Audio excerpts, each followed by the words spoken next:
গাভীর যে বাছুরটা, এই বাছুরটারে আপনি কাঁধে নিয়ে হাঁটতেছেন। এখন আর গাভীরে কেউ ধাক্কা দেওয়া লাগে না, হাট হাট বলা লাগে না, পেটানো লাগে না। বাছুর নিয়ে মানুষটা যেদিকে যায়, গাভীটাও হাঁটতে হাঁটতে ওই দিকে যায়, ঠিক কিনা? এই কৌশল মানুষ আবিষ্কার করেছে যে গাভীরে যদি আপনি বারবারও ধাক্কান, গাভীটা বারবার তার বাছুরের দিকে ফিরে ফিরে তাকাবে। মায়া, সুবহানাল্লাহ বলবেন না? কিন্তু বুদ্ধি করে মানুষটা বুঝে ফেলছে যে এই বাছুরটাকে যদি কাঁধে নিয়ে হাঁটা যায়, তাইলে গাভীটাও পেছনে পেছনে আসবে। আচ্ছা, এবার যদি মানুষটা পানিতে নেমে যায়, বাছুরটারে কাঁধে নিয়ে মানুষটা পানিতে নেমে গেছে, পানিতে নামে যাওয়ার সাথে সাথে দেখা গেল গাভীটাও পানিতে নেমে গেছে। সুবহানাল্লাহ বলবেন না? আপনি শীতের বিকেলে পিটাইয়াও নামাইতে পারতেন না, কিন্তু আপনি নামছেন বাছুর নিয়ে, গাভীটা লাফ দিয়ে নেমে গেছে, আপনি ধৈর্যও রাখতে পারবেন, ঠিক কিনা কন? চিন্তা করে দেখছেন মায়া কারে কয়? এই মায়াটা আল্লাহর কয় ভাগ? আল্লাহর এক ভাগ। মন দিয়ে ওয়াজ শুনে না তো, উনি যে ওইদিকে চাইয়া রয়েছে, তো ওয়াজ বুঝবো কেন? শুধু আমার দিকে চাইয়া থাকবেন, মাছের মতো নিষ্পলক নয়নে, খরগোশের মতো কান খাড়া করে কথা শুনবেন। প্রতিদিন এখানে মাহফিল হয় না, যারা আয়োজন করে ওরা বুঝে একটা মাহফিলের আয়োজন করতে কত কষ্ট। আপনি তো এদিকে চান, ওইদিকে চান, মনে ধরলে আডেন, মনে ধরলে উডেন, যা মনটা ধরে তা করতে আসেন না। এই মাহফিলটা অনেক কষ্ট করে, ইচ্ছে করলে 1 বছর আগে আবার এই জায়গাটায় মাহফিল হবে না। সুতরাং আপনি যা রাখতে পারলেন তাই না। তাহলে মায়া আল্লাহর ভাগে কত ভাগ? এখন কথা না, বলে দেন যে মাহফিলে আসছি বলে ফোনটা রেখে দেন। হ্যাঁ, কত ভাগ? আর 1 ভাগ সমস্ত মাখলুক। একটুক মায়া একজনে কয় ভাগ পাইছে, কয় কেজি করে পাইছে, কয় গ্রাম পাইছে, আমার মনে একটু ফোসা দিয়ে নিছে, এটাই তো মা সহ্য করতে পারে না। সুবহানাল্লাহ বলবেন না? মুসলমান মন দিয়ে শুনো, এই মায়া যার কারণে গাভী পানিতে নেমে যায়, বাছুরের মায়া। আমাদের গ্রামটা পানির গ্রাম, নিচু এলাকা, চতুর্দিক দিয়ে খাল। একবার কেমনে কেমনে আমাদের বাড়িতে একটা বাঘ ঢুকে গেল। কি? সবাই কথা কেন কি? আবু মুসা ভাই কইছে? হ্যাঁ কইছে। উনি আবার আমার ফুরান লোক, জানে যে না কইলে খবর আছে, এলাকা হগলতে জুড়ে কইছে। দেখেন না, ওনার কয়েকবার বিচার হইছে আস্তে কোয়ার কারণে। মারহাবা কয় না, আমার খুব কাছের মানুষ। তো একটা কিনা ঢুকছে, কথা কইতেন না, তো বাঘ ঢুকছে। পরে এখন আমাদের দেশে আমরা বাড়িতে সংগ্রামের সময় একটা শেল ফুটছি, শেল ফুড়ে একটা টিনের ঘরের বেড়া চাল সব এরকম জাজরা ছিদ্র ছিদ্র হয়ে গেছে। তো ওই ঘরের ভিতরে ছোট একটা বাচ্চা ঘুম পাড়ায়। আরে এই ছেলে, তুমি কথা বললা কেন বাবা? কেন বললা তুমি বলো? দুষ্টামি করতে করতে মাহফিলের ভিতরে এসে যদি শুরু করো তো আর ভালোই বা কখনো? একটা শব্দ করবা না, আর ভালো না লাগলে আস্তে করে নিচি দিয়ে ফর্দাল গিজা বাড়ি যাইবা না। দেখেন মস্কারার জায়গা মতো এটা। আমিন কন, জোরে কন। কি না ঢুকছে? তো বাঘ ঢুকছে। তো ওই যে শেল ফোড়ার কারণে যে ছিদ্র, তো ওই ঘরের ভিতরে খাটের উপরে একটা বাচ্চা শোয়াই রাখছে। তো বাঘ ঢুকছে, পরে কে জানি দেখছে বাঘ। তো এই একজন আরেকজন সবাই বাঘ বাঘ বাঘ, কই বাঘ কই হেই ঘর।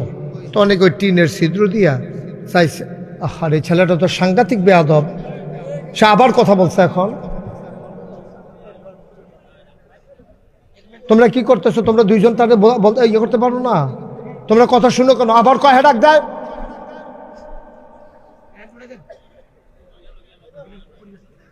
তুমি কি করলা এটা?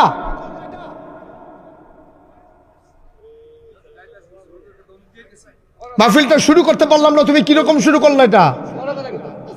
থাক, সারছে সারছে, থাক, আপনি বসেন। তুমি এটা কি করলো? তুমি ছোট মানুষ।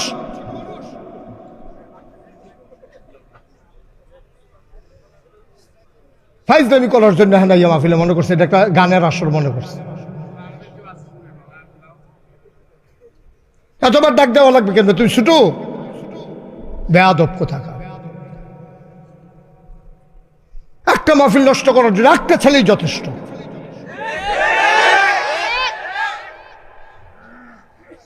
এক ডাক না দিলে বলে আমি বুঝি নাই, প্রথম বলছি তোমার ডাকটা দিয়ে 2 মিনিটও হয় নাই।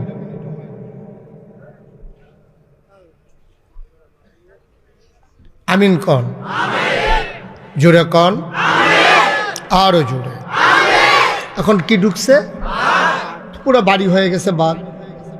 এখন সব লোক উকি মারতেছে। আমাদের বাড়িতে আমার এক চাচার লাইসেন্স করা বন্দুক ছিল। উনি মনে করছে বাঘটারে মেরে ফেলবেন, তাকাইতেছে কই আছে বাঘটা। বাঘটা করছে কি, আপনার বিছানার উপরে উঠা ওই বাচ্চাটা যে ঘুম পাড়াই রাখছে, বাচ্চার মুখের কাছে বইসা বাচ্চার দিকে চাইয়া রইছে। আমার মনে হয় বাঘটা চাইতে আছে আর কি, আমরা সুইটটা দিয়ে একরকম, এটা দিয়ে আরেক রকম, এটা বোধহয় চাইতে আছে আর কি। এর ভিতর দিয়ে সব মানুষ এ বাঘ বাঘ করে চিল্লাইতে আছে, আর আমার চাচা বন্দুক নিয়ে চেষ্টা করতেছে কিভাবে গুলি দেওয়া যায়। এমন সময় ওই যেই মহিলার বাচ্চা, এই মহিলা ছিল রান্নাঘরে। এ বাঘ বাঘ শুনে দৌড়ে আসছে, কোন ঘরে বাঘ? কইছে ওই ঘরে। আরে ওই ঘরে তো আমার ছেলে, সুবহানাল্লাহ বলবেন না? ওই ঘরে তো আমার ছেলে ঘুমাইতেছে। এখন মহিলা দৌড় দিতে চাইছে, কয়েকজনে ধরে রাখছে। মুরব্বীরা বলছে এই মহিলারে ধরে রাখো, কারণ সে তো সন্তানের টানে বাঘের সামনে চলে যাবে। কয়েকজন ধরে রাখছে, আর বাঘটা বাচ্চাটার সামনে এভাবে বসে আছে, দূর থেকে এখন দেখা যায়। মহিলাটা করছে হঠাৎ করে বাচ্চার হয়তো খুব বেশি মনে পড়ছে, ধাক্কা দিয়া লাফ দিয়া বাঘের সামনে গিয়া বাচ্চা কুলে নিয়ে এসে উঠানে পড়ছে। সুবহানাল্লাহ বুঝেন না? এটার নাম মায়া, এটার নাম মায়া। মুসলমান মন দিয়ে শুনো রে ভাই, যেই মায়া 99 ভাগ আল্লাহ রেখে দিলেন নিজের জন্যে, যদি 1 ভাগ মায়া সমস্ত মাখলুকাত পাওয়ার কারণে জীবনের মায়া পরোয়া না করে বাঘের সামনে সন্তানের মায়ায় চলে যায় মা, এবার চিন্তা করে দেখো যে আল্লাহ 99 ভাগ মায়া নিজের জন্য রেখেছেন, বান্দার জন্য তার কত মায়া।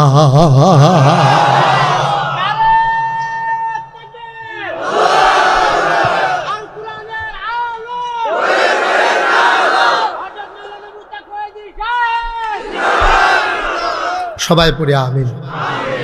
আল কোরআনের আলো এগুলো বললেন, কিন্তু নামের স্লোগান দরকার নেই। আমিন কন, জোরে কন, আরো জোরে।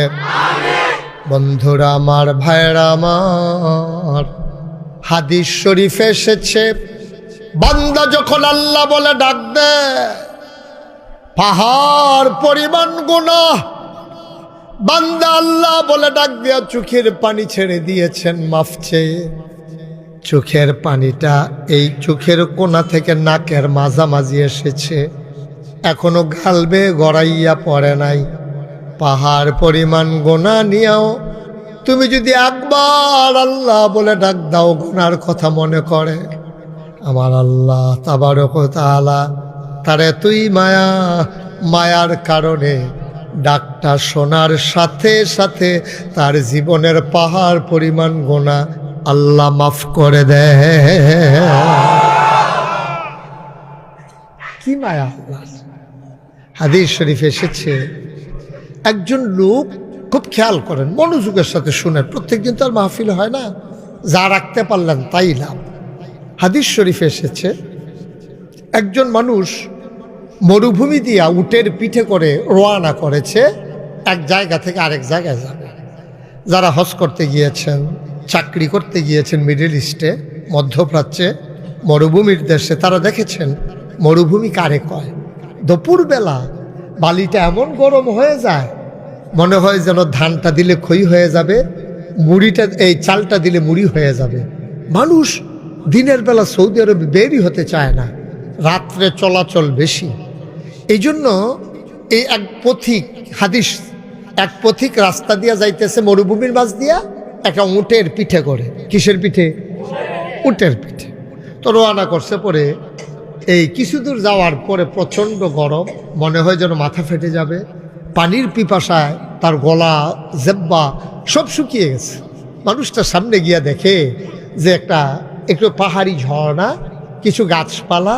তিনি ওখানে উটটা থামালেন, উট থেকে নামলেন, উটের পিঠে পানির মশক, খাবার টাবার নিয়ে তিনি রওনা করছেন। তো চতুর্দিকে কোনো বাড়িঘর নাই, যত মাইল চোখ যায় কোনো বাড়িঘর, জনপদ, কোনো মানুষজন, কিচ্ছু নেই।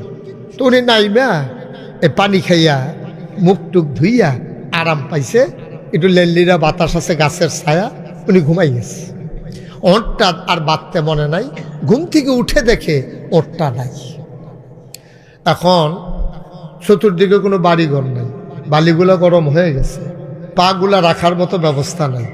এই অবস্থায় যেটা দিয়ে আসছিল উট, এটাও যদি নাই, তাহলে মানুষটাকে আনন্দিত নাকি খুব বেশি কষ্টে আছে? কষ্টে। মানুষটা হাউ মাউ করে কাঁদতে শুরু করছে, কাঁদতে কাঁদতে কাঁদতে কাঁদতে। ছোটো বাচ্চাদেরকে একটু ধমক টমক দিলে, মারলে, এবার কাঁদতে কাঁদতে ওই ঘরের ইয়ার ভিতরে, মাটির ভিতরে শুয়ে ঘুমাই যায়। ক্লান্ত হয়ে যায় তো তখন ঘুমাই যায়। ওই লোকটাও কাঁদতে কাঁদতে ঘুমিয়ে পড়েছে। আরে আমি কেমনে যাব, এই পথ কেমনে পাড়ি দেবো, একটু পরে রাত হয়ে যাবে, আমি যাবো কই, আমার যদি জন্তু জানোয়ার খেয়ে ফেলে।